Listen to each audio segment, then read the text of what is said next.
Hello everyone, welcome to this important video.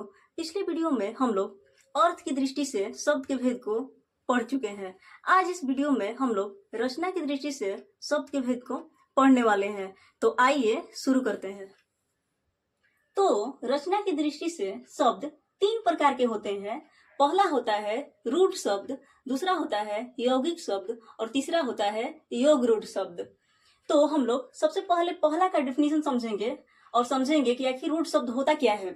तो पहला रूढ़ शब्द, जिन शब्दों के खंड निरर्थक होते हैं उन्हें रूढ़ शब्द कहते हैं। जैसे पानी, घोड़ा इत्यादि। यहाँ हम लोग पानी को खंड करके देख रहे हैं कि इसका अर्थ निकल रहा है कि नहीं निकल रहा है, और घोड़ा को भी खंड करके देख रहे हैं कि इसका अर्थ निकल रहा है कि नहीं निकल रहा है। तो पानी में हम लोग पानी को पा और नी अलग अलग करके देख रहे हैं कि इसका अर्थ निकल रहा है कि नहीं निकल रहा है। तो पा का अर्थ नहीं निकल रहा है, न ही नी का अर्थ निकल रहा है। तो यह दोनों निरर्थक हुआ, दोनों को अलग अलग करने पर दोनों निरर्थक हो रहा है, इसलिए इसको हम लोग कहेंगे रूढ़ शब्द। पानी को हम लोग कहेंगे रूढ़ शब्द। ऐसे ही घोड़ा में घो को हम लोग अलग कर रहे हैं और ड़ा को अलग कर रहे हैं, यानी कि घोड़ा को हम लोग खंड कर रहे हैं। घोड़ा का खंड करने के बाद हम लोग देख रहे हैं कि इसका अर्थ निकल रहा है कि नहीं निकल रहा है। तो घो का भी अर्थ नहीं निकल रहा है, न ही ड़ा का अर्थ निकल रहा है, इसलिए घोड़ा जो है, घोड़ा शब्द जो है यह रूढ़ शब्द है। अर्थात जिन शब्दों के खंड निरर्थक होते हैं, जिन शब्दों को हम लोग खंड करके देख रहे हैं कि उसका अर्थ नहीं निकल रहा है, तो वह शब्द क्या हो जाएगा? रूढ़ शब्द हो जाएगा। अगला शब्द है यौगिक शब्द। यौगिक शब्द जिन शब्दों के खंड सार्थक होते हैं उन्हें यौगिक शब्द कहते हैं। उन्हें यौगिक शब्द कहते हैं। जैसे विद्यालय, पुस्तकालय, हिमालय,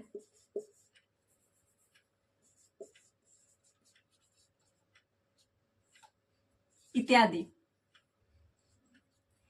यहां हम लोग देख रहे हैं कि विद्यालय को हम लोग खंड करके देख रहे हैं कि इसका अर्थ निकल रहा है कि नहीं निकल रहा है। तो विद्यालय को हम लोग खंड कर रहे हैं, विद्या और आलय। तो इसको हम लोग अलग अलग खंड करके देख रहे हैं, विद्या प्लस आलय या विद्या और आलय। तो हम लोग इसको खंड करेंगे तो विद्या का अर्थ हो रहा है क्या? ज्ञान। आलय का अर्थ क्या हो रहा है? घर, यानी कि ज्ञान का घर, यानी कि विद्यालय। तो इसको हम लोग खंड कर रहे हैं विद्यालय को। तो खंड करने के बाद दोनों का अलग अलग अर्थ निकल रहा है, तो यह क्या हो जाएगा?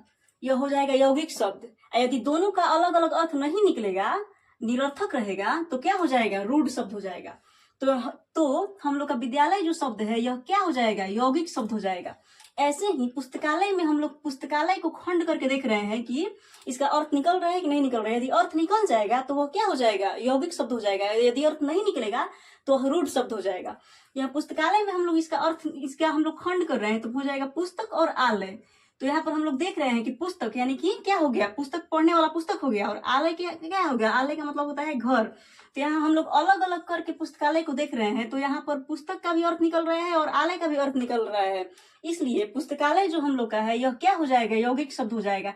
ऐसे ही हिमालय, हिम अलग हो जाएगा, आलय अलग हो जाएगा। हिम का मतलब होता है बर्फ और आलय का मतलब होता है घर, यानी कि बर्फ का घर। इसको हम लोग अलग अलग कर रहे हैं तो इसका अर्थ निकल रहा है, इसलिए क्या हो जाएगा? यौगिक शब्द हो जाएगा। अगला है योग रूढ़ शब्द। जिन शब्दों का सामान्य से विशेष अर्थ निकले उसे या उन्हें योग रूढ़ शब्द कहते हैं। तो हो जाएगा जिन शब्दों का सामान्य से विशेष अर्थ निकले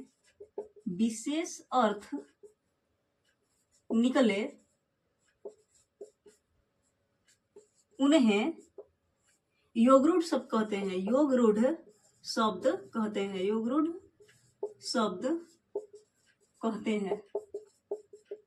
जैसे जैसे दशानन लंबोदर इत्यादि।